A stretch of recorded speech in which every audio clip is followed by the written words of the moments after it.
Now let's see if my bad run on 6809 base computers continues. First there was the uni board. I got nowhere with that, and I decided to try and do something with a RAM placed into the ROM socket so I could download small test programs and test out small sections of the thing at once, instead of relying on the complete monitor ROM, which assumes everything's working, so it's very hard to tell what's going on. So that went on the back burner, and I decided to test this ROM idea on another machine that was working. So I got out my old CoCo 2 and it doesn't work either, so it's gone on the back burner. And I've recently bought another CoCo 2, and the sellers seem to have similar issues to what I was having with that CoCo, so this one may not work either, but let's have a look at it. Well packed in a nice box. Here's a proper RCA to Bellinglee cable, so that'll be useful for the other CoCo, and it even included a couple of joysticks. I'm not sure if I'll ever bother using those, but we shall see. And here she is. And it's a bit dirtier than my one, but it's also smaller. Let's compare them.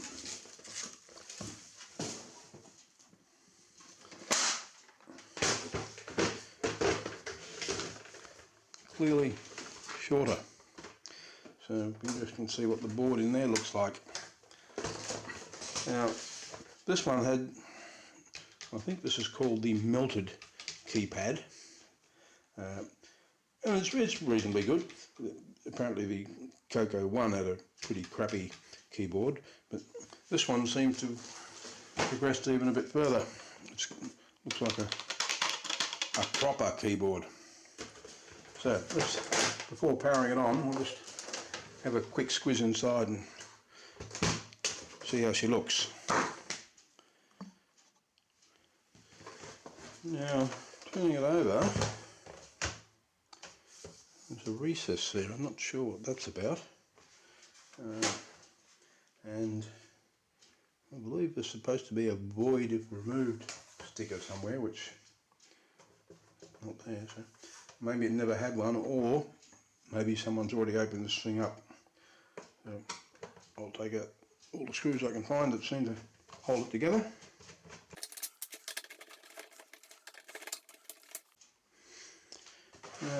So there was 1, 2, 3, 4, 5, 6 screws. These holes don't have screws in them, nor holes. I think they're just probably internal standoffs. So I think this is ready to come off now. There we go. And yes, different to the other board, not surprisingly, since it's a smaller box. Let's remove the keypad.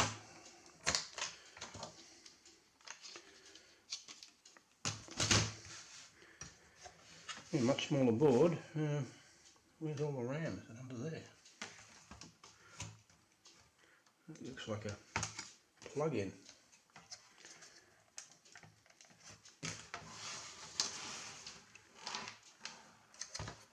Yeah, something plugs into those two white things, and maybe it's just, it looks like a screw, but does this end come up? Curious. Maybe I'll leave that alone for the moment and just brush off this dust and turn it on. Only 2 chips are socketed on this one. Lots of the other chips are not. And again, the BIOS, the ROM, doesn't appear to be socketed. Which is that? It's got Tandy on it there. That's probably the basic ROM, so again, not socketed. Bit of a nuisance. Alright, I'll give it a brush and get a monitor and turn it on, see what happens. Now I want to use this little television because it's easier to tune than bloody modern thing with auto tune that I'm not sure how to use. Unfortunately, it doesn't have a PAL style aerial input like most televisions. It does have an external antenna socket there, and it looks like just a single conductor, so I'm hoping it is, and I've just lodged in a screwdriver and connected the central terminal of that to the end of the screwdriver. And let's turn this on, let it warm up.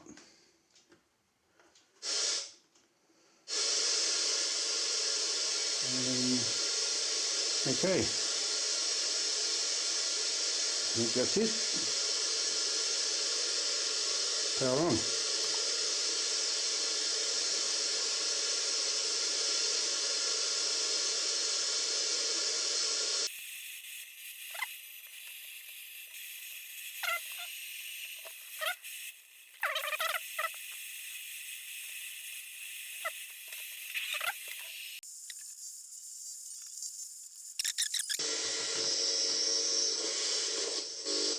Oh, is that something? Ah, look at that. See? We can see extended colour basic. Blah blah blah blah. I don't know what that white patch moving across the screen is. It's not happening there. It's not happening there. It's happening only in here. Well, that's encouraging. So, what I might do now is swap this out for a proper television, a colour one at that, with a proper input, and obviously there is something to receive, and I've just got to get that other TV to receive it. I've left the CoCo powered on and plug this thing in, and I'll try and tune it to that same channel that the other thing did. Don't know how to tell this thing to auto tune. Let's see what that's doing. Is it tuning? Looks like it.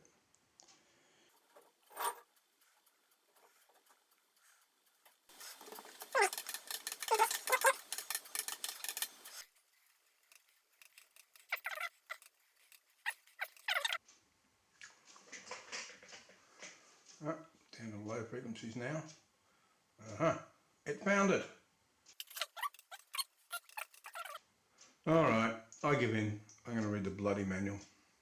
Back soon. Using the remote control seems a bit easier than these side controls. This idiot thing's got a DVD on the side of it and can play MP3s, and most of the manual's about playing MP3s, using the DVD player and the electronic program guide, and there's only about 2 pages on how to tune this mongrel thing in. And this is the channel it selects on the auto scan, which is bleh. Auto tuning, ATV manual tuning. Go to that, and then I can fine tune down to a lower frequency than that. It takes a long time to move, but there's a point where it's a clearer picture. Maybe the colour's not as good, but then I'm colourblind anyway, so I don't bloody care. Yeah, that one. And it doesn't get much better if I go further down. So now I tried to save this before and it wouldn't let me. How do I get to save? There's no save button on here. Because if I turn it off and come back in, I'll get that other thing with all the mad colours. But keyboard works.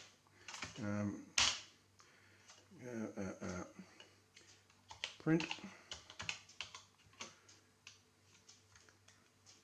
I haven't used BASIC for a long time. Where's the quote character? Oh, there. Oops. Print. Hello world.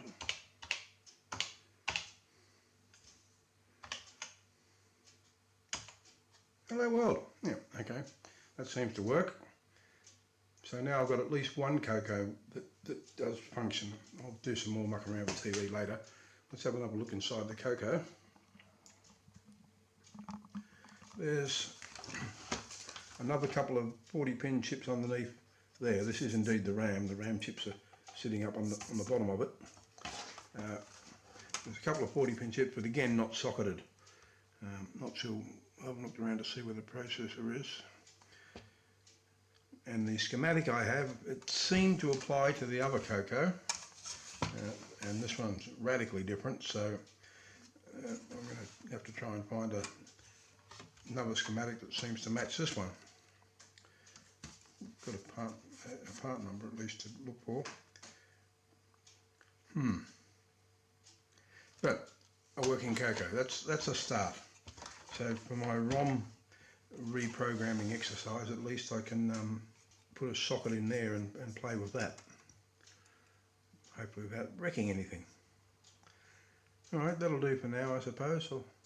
I will try using the other CoCo this way now that I've got a mechanism that works through the modulator, although I don't see why it wouldn't have worked before. Maybe, we'll see, maybe the other CoCo does work. Here's the original CoCo plugged into the monitor, and I've set it to channel 2, so if these two modulators happen to work on the same frequency, maybe I can just turn this on and get something. Let's see. Right, that's the same stuff I was getting all along with this one, so yes, clearly some fault. Modulator works, but it's a shame that that new CoCo is so different to this one. Would have been very helpful in debugging this, and also having so many chips soldered rather than socketed. I was hoping to get something I could just swap chips and identify a problem that way. It's going to be harder, unless I can get yet another CoCo just like this one. Alright, worth a shot, wasn't it? And so I've taken everything out, even took the transformer out and held it to the side while I washed that, because it was all pretty filthy, and it's come up pretty nicely compared to how it was. The keys were very dirty. I've taken all the keycaps off and washed those, and got most of the munge out of here as well. So let's put it back together and see how it looks.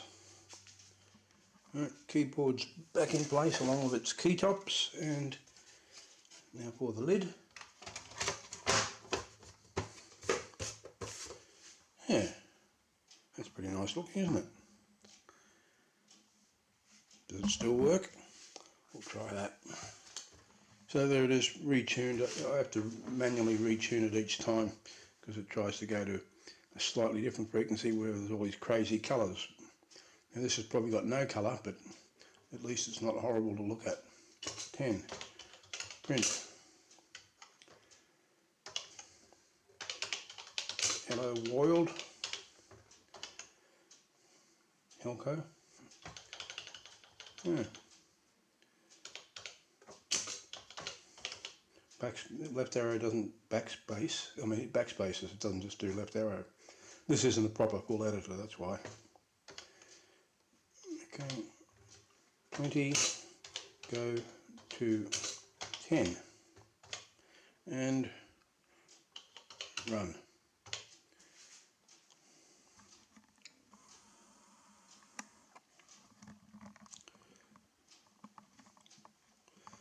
So that'll do it for the CoCo for now, I think, this CoCo. I hope you found that mildly interesting. Please like and subscribe. Catch you later.